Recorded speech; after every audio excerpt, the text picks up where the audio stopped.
Today's webinar is a case study discussion on a home that has successfully gone off the grid, ideas from an off-the-grid home. And our presenter is Larry Weingarten. Building off the grid used to be a scary idea, but with a reliable and less expensive solar and other equipment, it's become pretty painless. This talk is about sharing the thinking and ideas that went into designing and building a home that's powered by 890 watts of photovoltaic and is heated primarily with solar. Also, this home is more comfortable than many grid-tied homes. Build It Green is a nonprofit membership-based organization that focuses on providing resources to building professionals, architects, engineers, contractors, design, build teams, realtors, and appraisers, in addition to homeowners who are searching for healthy, resource-efficient buildings and design. We host a few certification trainings that some of you in the audience may have taken and work hard to supplement those trainings with additional educational opportunities, such as this webinar and a few conferences that we hold yearly. We often try to present the latest technologies and design techniques to open the discussion for the future of green building. Innovative water conservation and energy efficiency solutions like passive heating, solar water heating, drain water heat recovery systems, and living roofs have all begun to take hold in our cities and are making their way into all parts of the state. Homeowners are not only soon to become better educated about resource conservation and energy efficiency, but they will begin to look for properties and homes that reflect those values back to them. Today's presenter is Larry Weingarten. Raised on the Monterey Peninsula, Larry has been self-employed most of his working life. He got his general contractor's license in 1982, and hot water has been an interest in its many forms. So Larry has been a member of the National Association of Corrosion Engineers, NACE, and the American Society of Heating, Refrigeration, and Air Conditioning Engineers, ASHRAE. In 1992, he and his wife finished the Water Heater Workbook. He's written articles on water heating and energy for various trade journals, and he's also taught about these topics for PG&E, California State Parks, Affordable Comfort, and others. Recently, he's helped create a DVD on these and related topics. He finished building an off-the-grid home in 2006, and it was designed to be very efficient, comfortable, and inexpensive, and was the 13th home to meet the 1,000 Home Challenge, a competition for creating super efficient homes. With over 45 years of dealing with man-made things and their makers, he has come to believe that self-sufficiency is an important goal to work towards. He's glad to share and exchange what he's learned. So please join me in welcoming Larry to our presentation.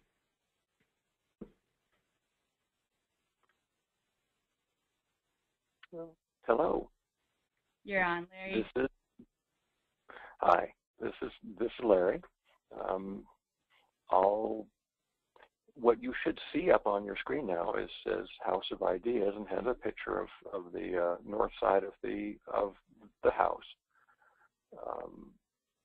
I had many design goals in this, but one of them, just to sort of backtrack, solar heated homes historically have faced south with a lot of south glazing, and historically they've also suffered from overheating troubles.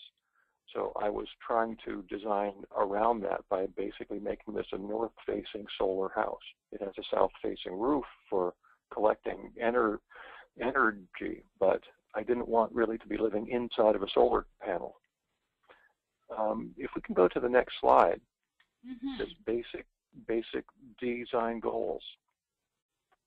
And for things to work, they really need to be simple. The engineering approach of sort of adding a band-aid to something, or trying to engineer around troubles, can make for a fairly complicated thing that then is not as durable as something that's simple. Elegant simplicity, if you can use natural convection of fluid instead of a pump, there's nothing to break. Natural convection and gravity are unlikely ever to fail. In this picture, I show a couple of coat hooks that I'm using as door pulls on cabinetry. They're very simple. They're cheaper. They hold your hands away from the wood, so I won't have to be refinishing that wood any anytime soon, because oils from my skin are not touching it. You know, simple stuff is best from my point of view. It's sometimes very difficult to find too. But other design goals for this house were to make it really efficient, and that was motivated in part because this house is off grid, but it's about 2/3 of a mile away from the nearest power line. And in Monterey County, where I am, I would have had to underground power to it, which would have been somewhere $50,000 to $100,000. So that gave me quite a lot of budget to do solar instead. And all the solar stuff that I did for this house cost roughly $5,000 because the system's quite small. Making it comfortable, again, not living inside of a solar panel. I didn't want big temperature fluctuations throughout the day or night. And it seems to work. It stays within 2 degrees top and bottom for the temperature inside of the house. Being independent to me, there are many grids. The power grid's one.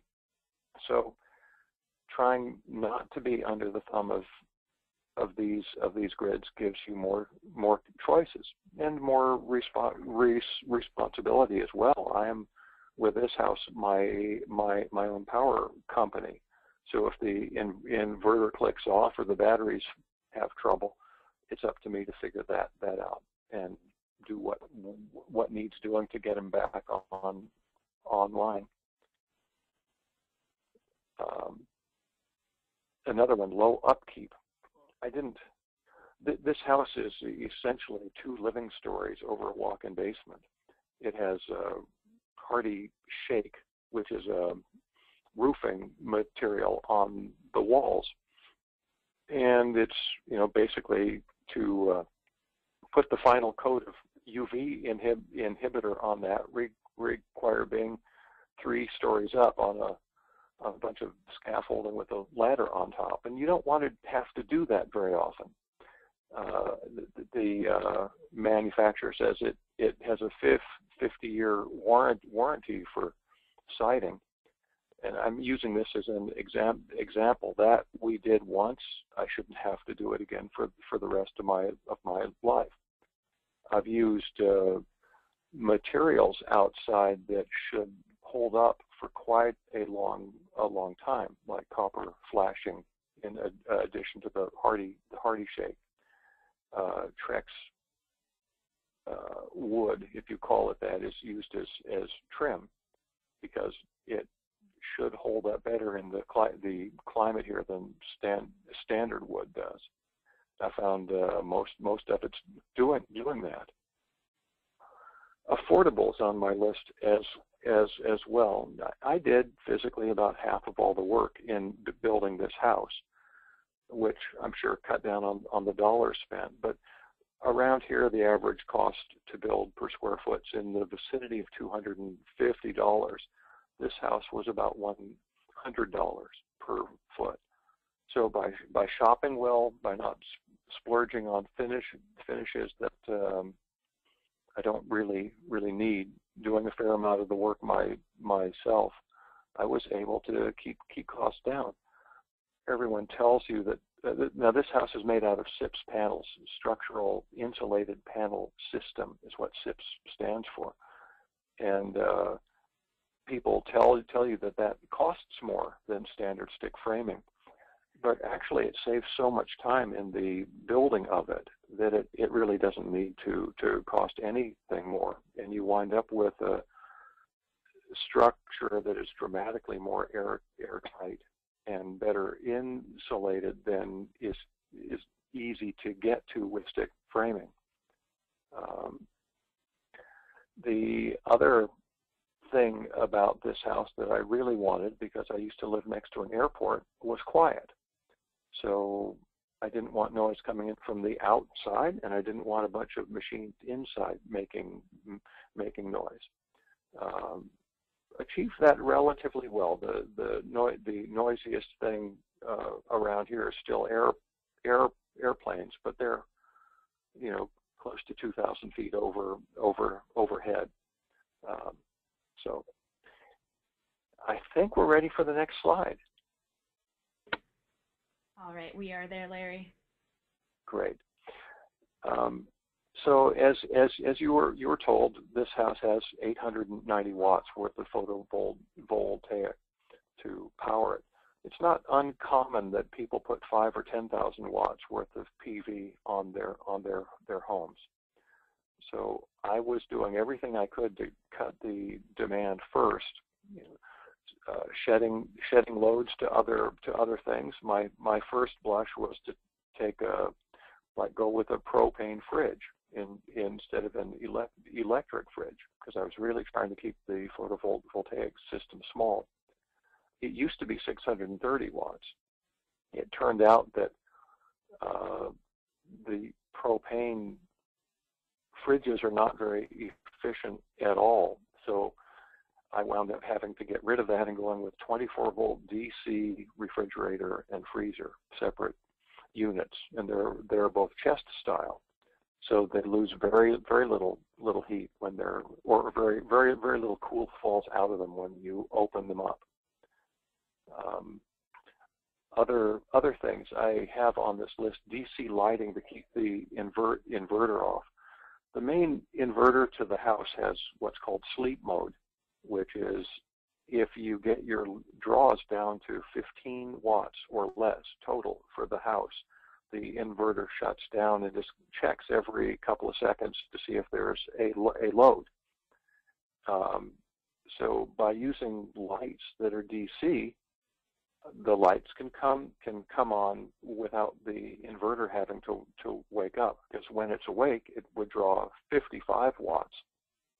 So I'm saving quite a lot of energy there by letting the inverter sleep most of the time.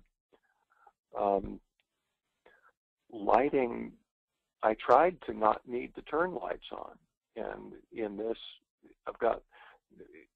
I think we've all heard that artists particularly like north light, because it's a very pleasant light. It's not like you're being baked by direct sunlight.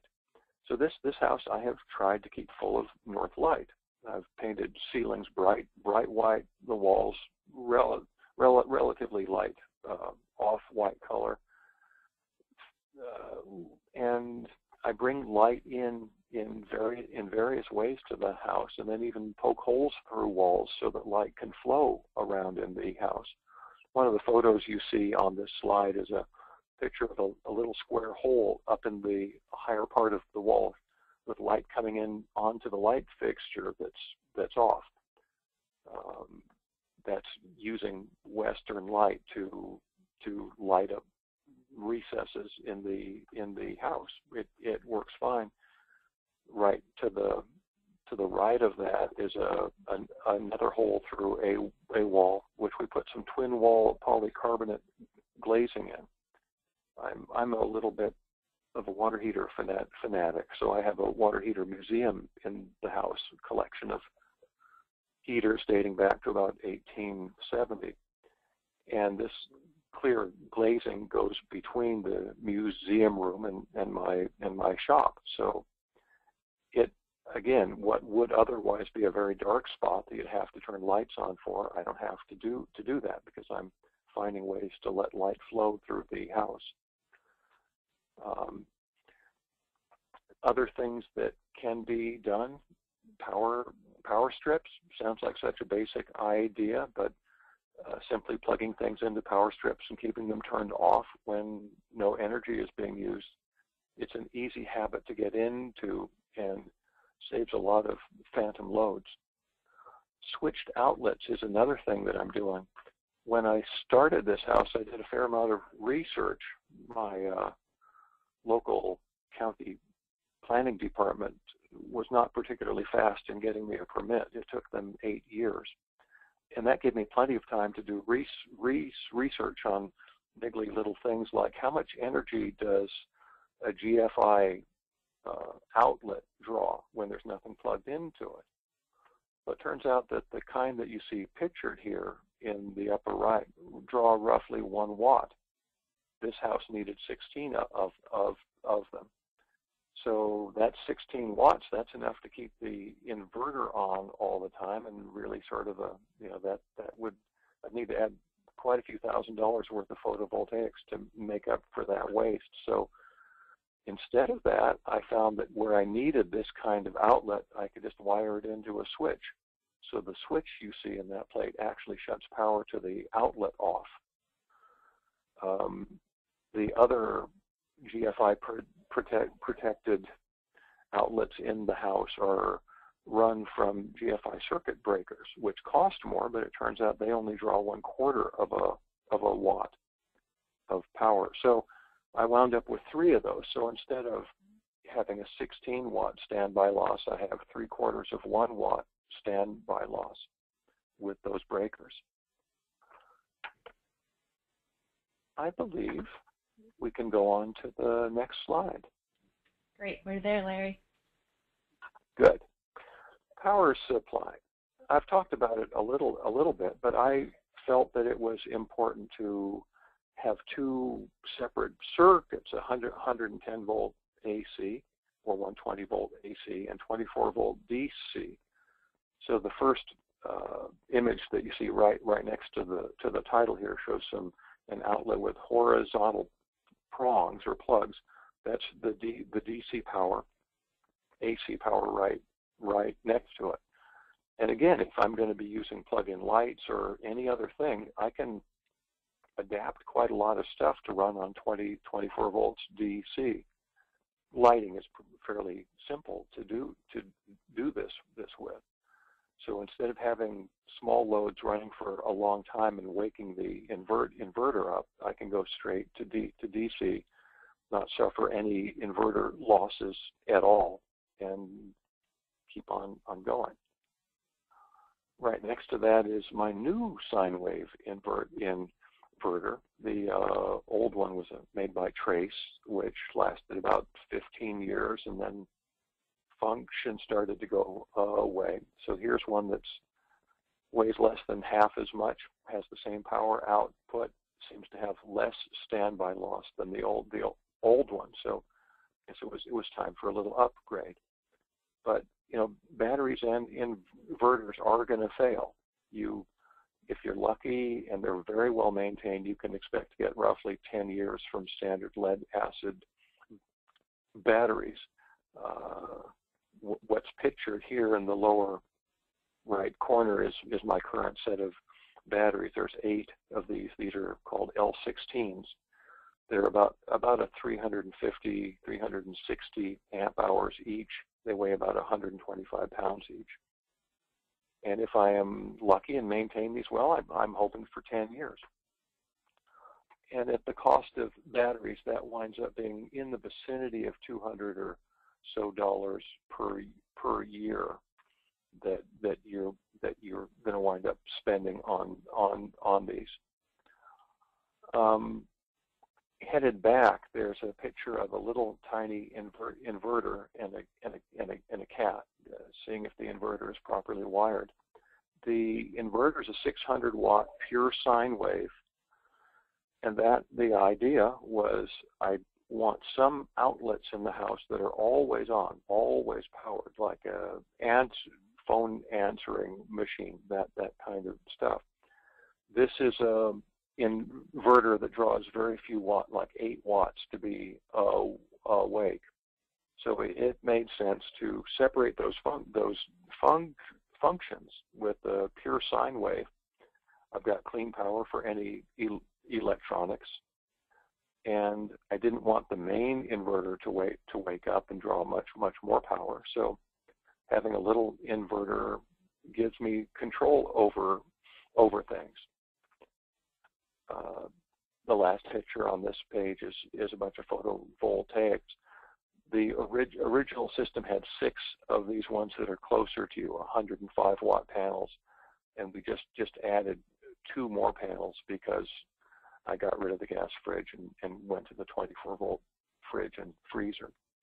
That was needed so that I wouldn't be running out of power all of the time. I do have a backup generator for the house, and it's a 3,000 watt. I don't use it ever to power the house directly. It's used basically for charging batteries. I think in an average year, I go through roughly 25 gallons of gas for that to keep things running. We can go to the next slide. Titled Thermal Efficiency. Great. So heating a house becomes a lot less trouble if you have very little heating required. The SIPS panels are basically, I had a number of people tell me that I was nuts, but I overdid it for the cost of energy where I am. Historically, energy always winds up costing more. Just from very loose keeping track of thing, it roughly doubles every 20 years. Sometimes it's a lot quicker. It takes less time for it to jump up so much. So I thought if I just go a little crazy here, I made the walls to this house 8-inch thick foam SIPS panels. The floors are 10-inch thick, and the roof is a foot thick. And I used 90 cases of caulk to seal all of this together. The SIPS panel manufacturer requires 3 beads of caulk down every seam. So quite a bit of caulk got used up. I didn't want a bunch of leaks though. I even, if you'll see in the center picture towards the bottom, we even put a couple of inches of foam insulation under the slab, so that there would be basically, I'm turning the slab into thermal mass that benefits the house instead of letting it lose heat down to the ground. Glazing on the house, standard mill guard, not very high tech. It's low E. It varies. We use different kinds of low E depending on the facing. Good windows, not great, not by a long shot. But part of my thinking in building this house is I wanted something that would not be incredibly expensive to build, and I wanted to see, what could I do with basic stuff. So the picture of the window that you see here looks like it's just white, sort of middle. It's the middle height one on the right side of the slide here. What that is standard double glazing, like I just described. Then inside of that is 3.5 inches of filter media. It's a clear fiberglass spun filter. 3.5 inches, and then inside of that is what's called twin wall polycarbonate. It's a Lexan kind of plastic that's basically got a bunch of little channels through it. So what I wind up with is basically a translucent wall that is a minimum of R10. So that's not bad. That window you see there is west facing. I didn't really need view from it, and I wanted to prevent direct sunlight from blasting in, which it would do otherwise, and also control the heat loss. So that works. I've got 2 large windows in the house that are treated that way, which did a tremendous amount to cut down on those rooms' heat loss. Reduced air leakage I sort of covered, but at least in terms of caulking. But other things one can do to reduce air leakage, like everyone generally puts an exhaust fan over their stove. But what happens when it's not running? Well, I got a kind that has a motorized door in it, so the fan turns on and a motor pulls an exterior flap open so it can vent. But when you turn the thing off, that door springs shut and the fan turns off, so I have no air leakage there, or tiny air leakage.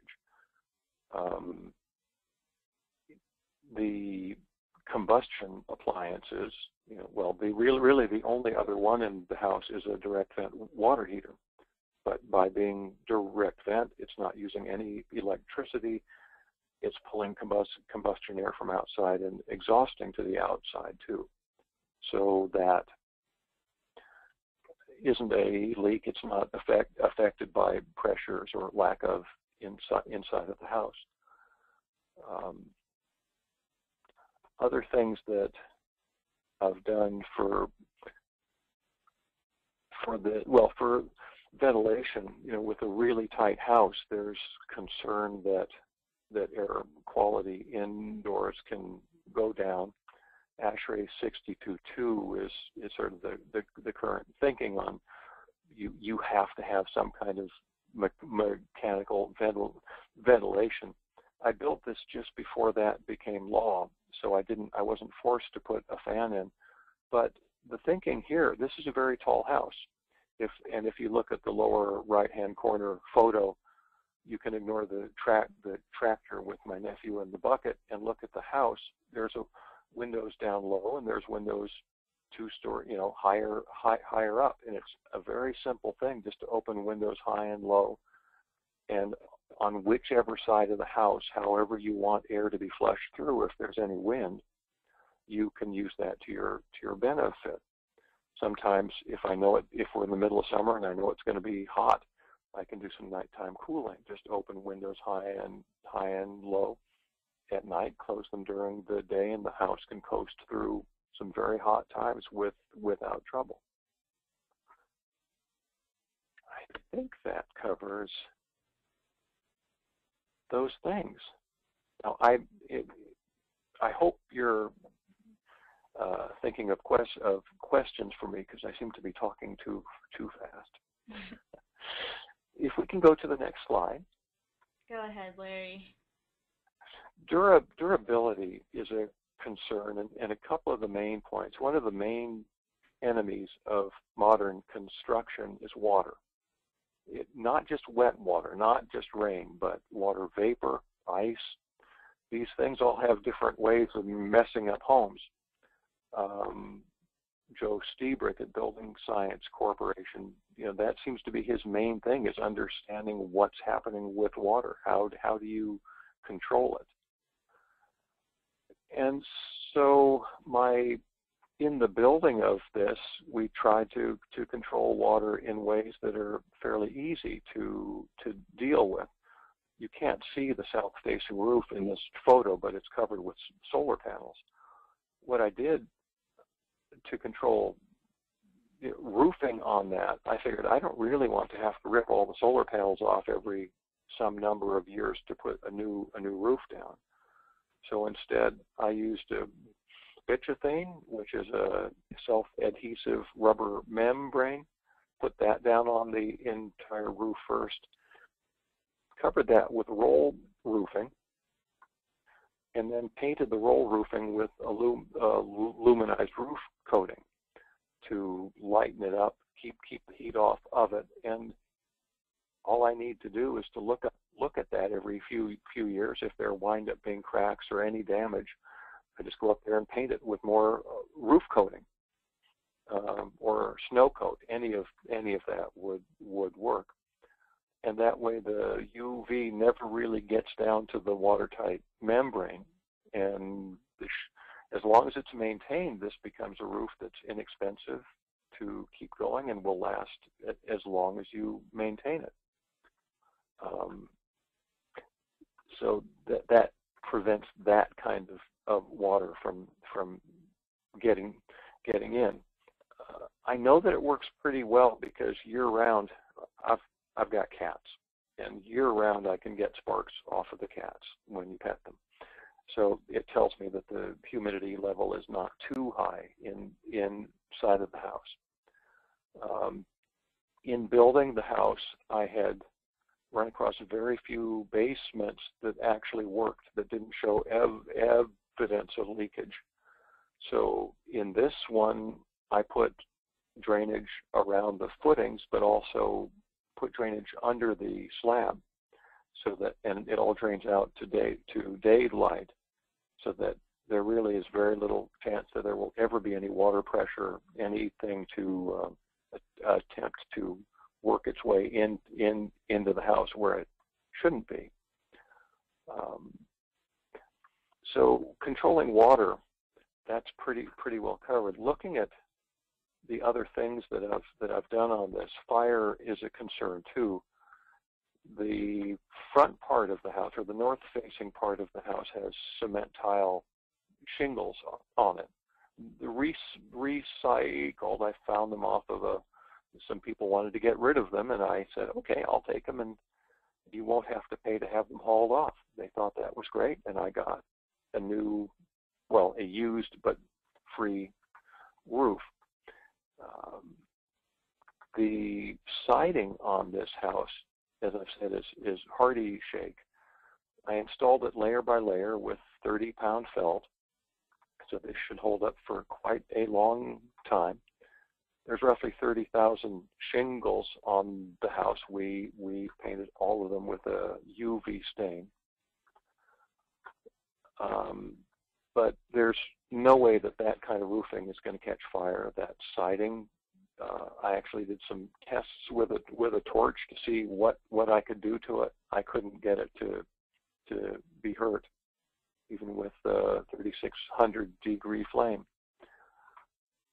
Decking on the house is Trex, and a lot of the trim around the house as well is Trex, because I didn't want to have to be painting or messing with trim or stuff like this, as I'm not getting younger and climbing around on ladders going way up there. Either I'm going to do it or pay someone to do it, and you know, this is easy. If you can use stuff that's going to hold up and not need more upkeep, that's the thing to be doing. Save time.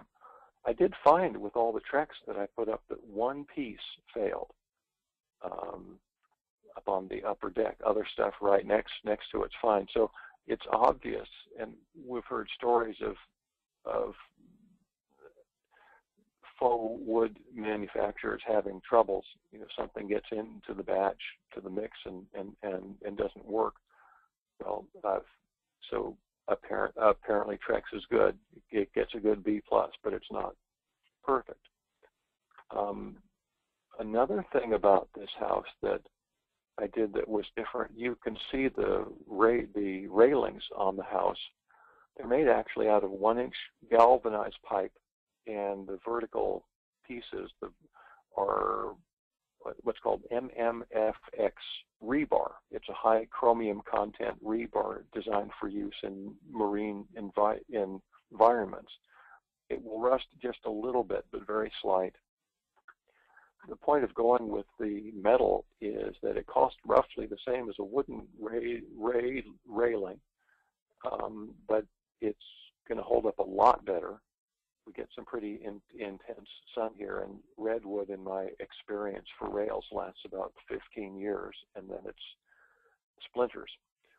So this isn't going to do that. And the other thing is there's no way this rail is going to add to the fuel if there's some brush fire.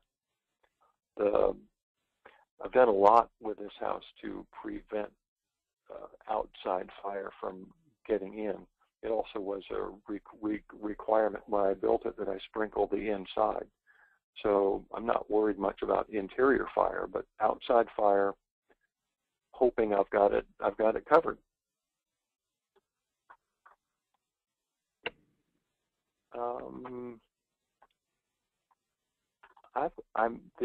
If we can go to the final slide.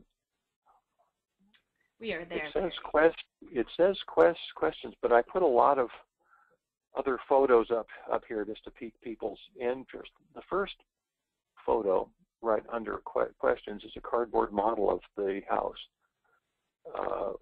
We sat down for a couple of hours one night and just started cutting cardboard with hot glue, and made a model that is very close to what really got built. And it's really nice to do this because it'll show you stuff that it's very difficult to imagine other ways. In this case, the roofs both just lift off, individual floors lift out. So you can take the roof off of this and shine a flashlight into your east-facing window and pretend you're the sun.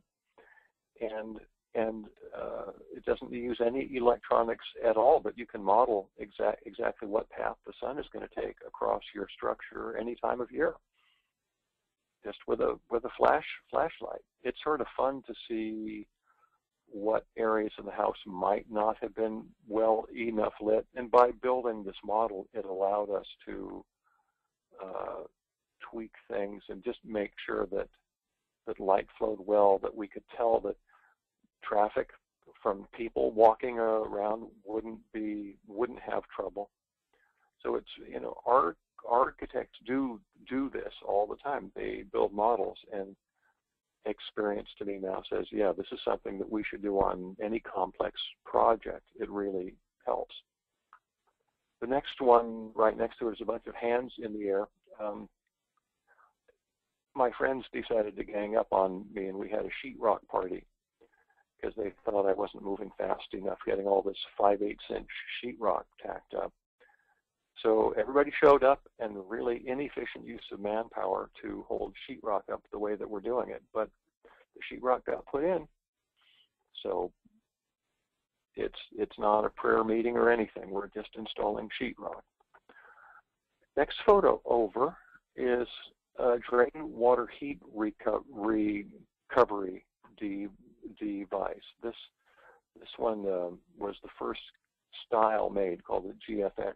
A guy named Carmine Vasile invented this, and it's simply this is hooked up to a shower. When the shower water runs down the drain line, this is in the drain line, it turns out that the water tends to adhere to the walls of a vertical pipe rather than falling down the center of it. So the water supply to the shower is there's a very tightly wound half-inch line wrapped all the way around this 5-foot long 3-inch diameter copper pipe. So it's stealing heat from that water as it's falling down. So cold water's coming in at the bottom, wrapping all the way around this, and then feeding the cold side of the shower. So what you wind up with is warmed shower water, such that this recaptures roughly 60% of the BTUs that would otherwise have gone down the drain. Basically, it doubles your hot water supply. So at least in terms of showering. So, you know, this thing was, when I got it, about $300 some odd. I believe they're more than that now, but not a big cost, and it will do the same job as a small solar system will, but without any moving parts, no electronics, nothing to go wrong, which is nice. This just gets buried in the wall. So passive stuff like that goes towards my design goal of elegant simplicity. Next to that, in the upper right-hand corner, I've got 2 circuit breakers. Boxes. The one on the left is the DC circuit breakers, 24-volt DC. The one on the right is the 120-volt AC box. The fun thing is I can use the same breakers and the same wire size.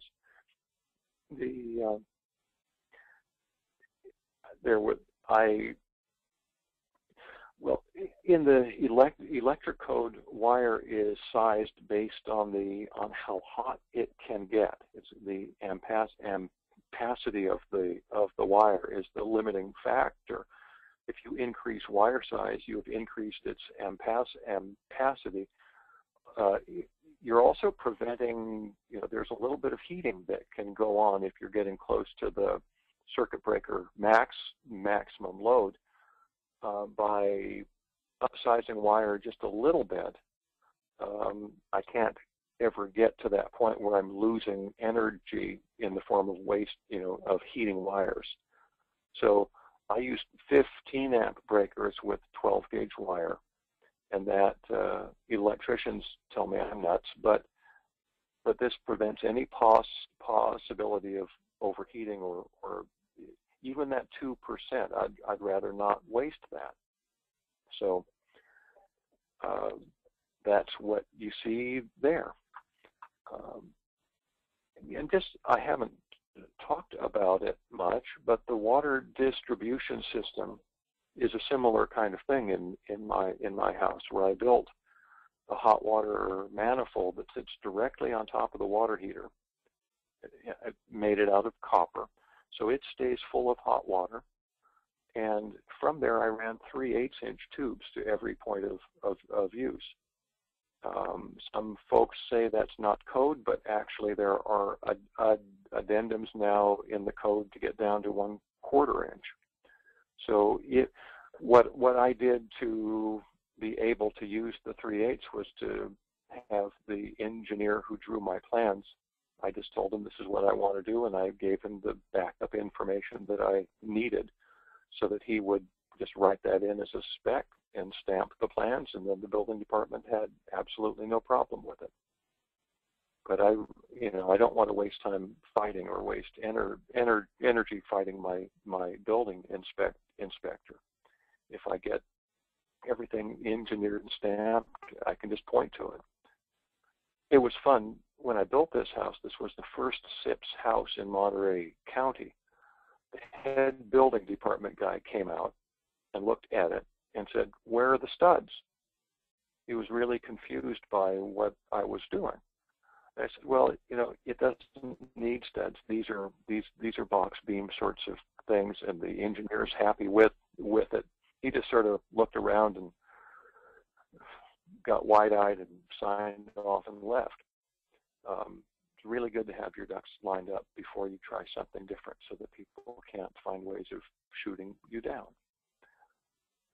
The other thing about, by the way, using small plumbing is 3/8 has half the volume of water that 1/2 inch does.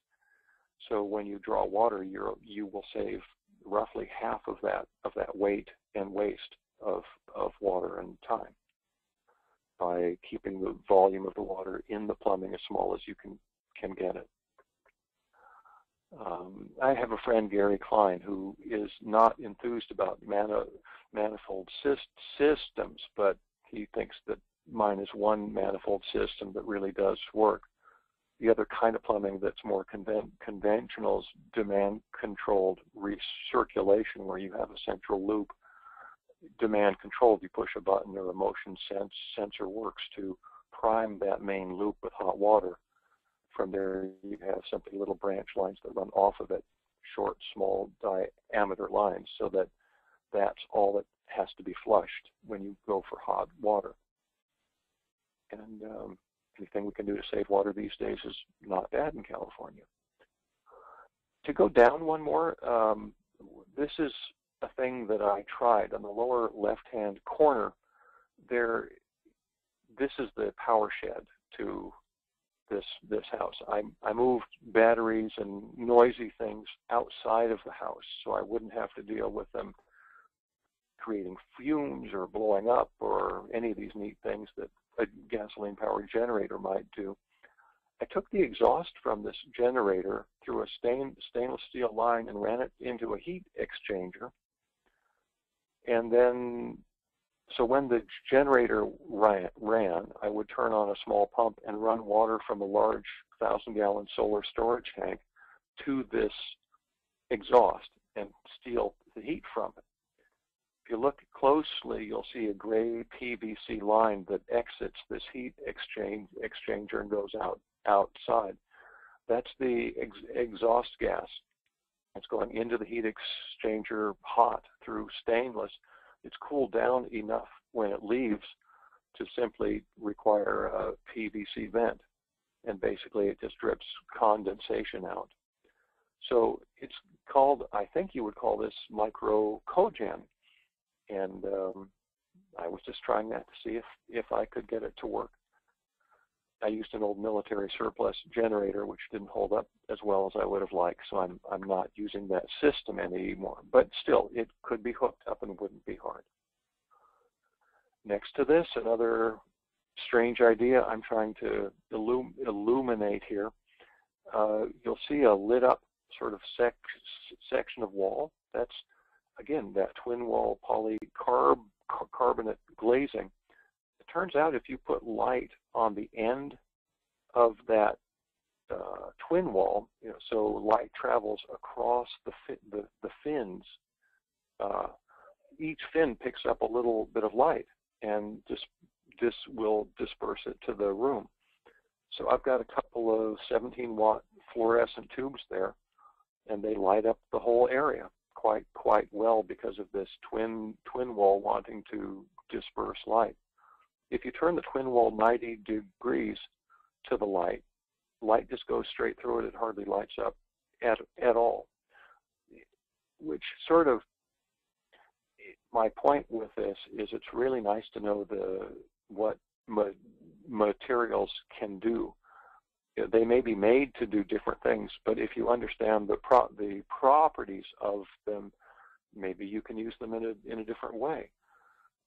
Like the final picture on this shows some wiring coming down. It shows a piece of finned copper tubing. The finned copper tubing is that's part of the heating system for my house. These finned tubes were built to be used for making solar panels. The sun is meant to hit this, transfer the heat to the water that's in the little tube that's in the middle. Instead, I'm using it backwards. I'm running warm water through the center tube and then losing the heat out to the fins to put into the room. The house is efficient enough that I can wind up using 80-degree water to keep the house at 70, even on design day, which is around here, that's about 10 degrees Fahrenheit. So you can use things wrong and still have them work fine. Another thing in this last photo is SIPS panels are difficult to do wiring in, but I found that I could take some half-inch steel surface mount wiring, run my wires through it, and it turns out that then I just put strips of sheetrock between all this and mud it up. It looks like a standard flat wall, yet I didn't have to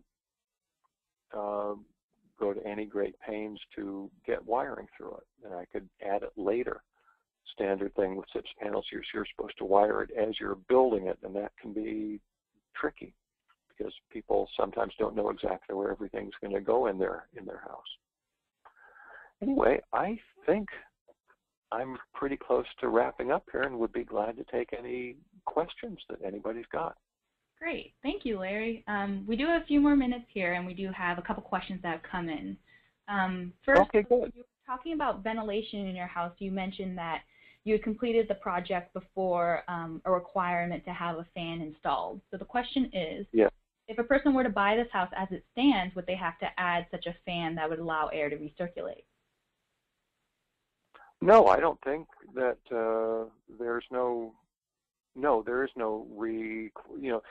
where I am, the requirements are going to be low flow toilets, low flow fixtures, earthquake strapping of the water heater, that kind of thing. But there is nothing about needing to change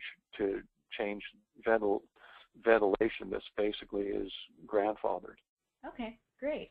And then actually in the picture that's being shown right now, you did mention the drain water heat recovery system, but could you specify the manufacturer of that product?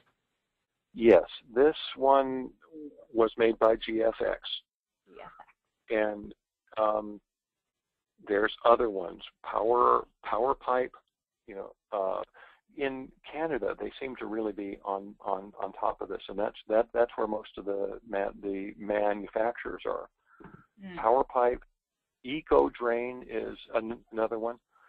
Now, this has a vertical orientation, but Eco Drain has actually come out with the first horizontal drain water heat recovery device. So if you have a crawl space, the horizontal type will work.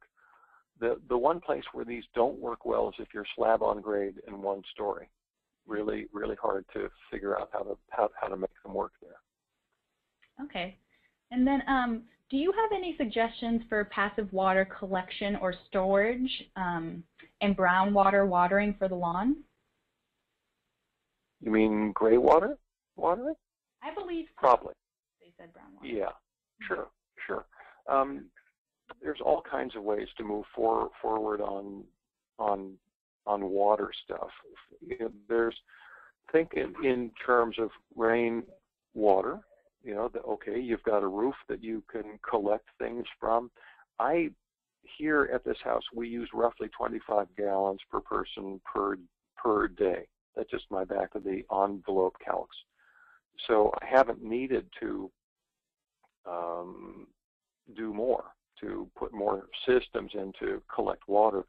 If I did a lot of gardening instead of a lot of tinkering with solar panels, I would want more water.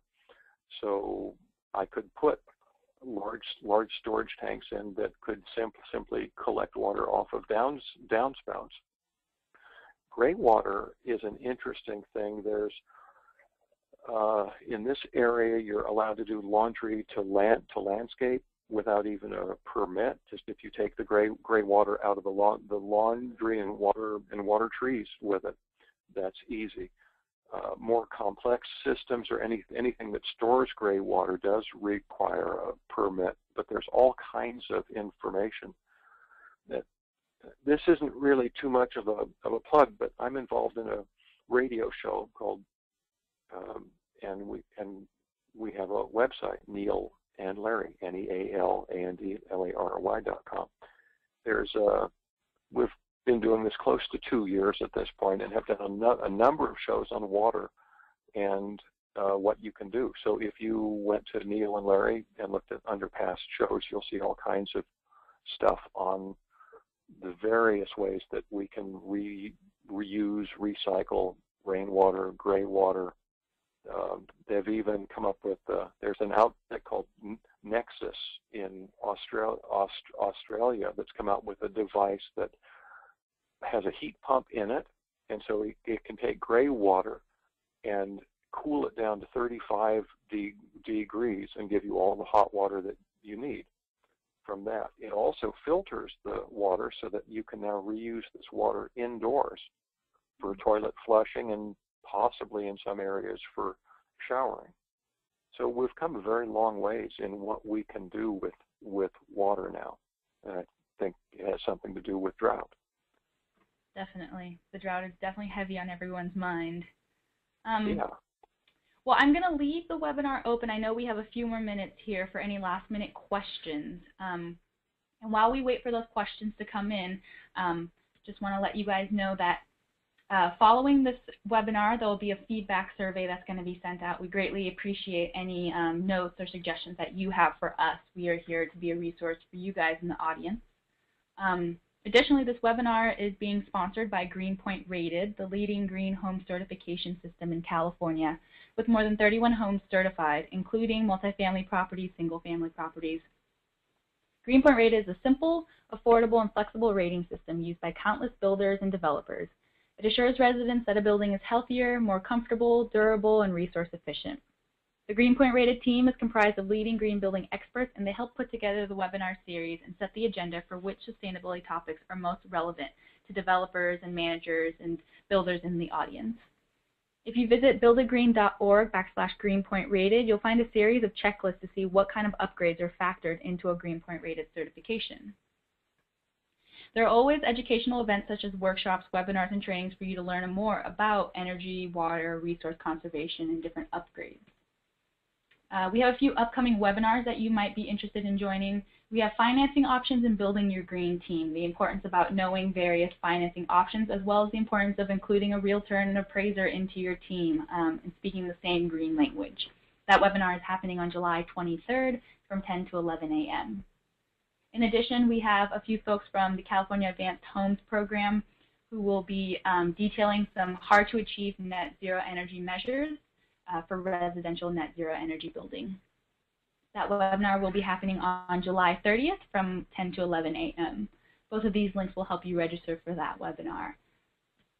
In addition, we have an upcoming training, the Certified Green Building Professional Training on September 22nd and 23rd, and this is going to be located in Downey. So any Southern California members in our audience, please join us for this training if you haven't already taken it. It's very insightful and gives you a good general overview of what it takes to do green building. I'd like to give a thank you to our presenter, Larry. Such a great informational webinar. It's great to have a case study that's actually being utilized currently, your own home, in fact. And I put Larry's email up on the board so that in case anyone does want to contact you, you have a direct way to contact Larry about any follow-up questions as well. Yeah, I wanted to offer that in the last slide. It's got my phone number and email. So perfect, perfect. And then additionally, Larry has a few DVDs. He's mentioned some of them, a book that he wrote with his wife. This is the link to find Larry's website.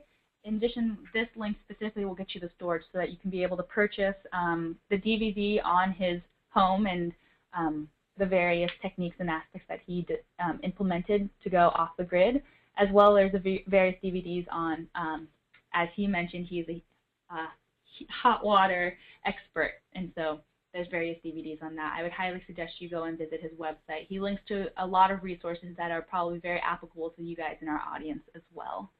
I know we are running out of time here, and Larry, it doesn't look like we have any other questions coming in, but I am going to leave the webinar open. So if you do have any questions, please feel free to send that to us, and we can have Larry answer them in the follow-up email, which will include the presentation slide deck and a recording to this webinar. Thank you all for joining us. Larry, thank you for being such a great presenter. It's really informational, really great stuff that you're teaching us. I'm glad that you liked it. Good.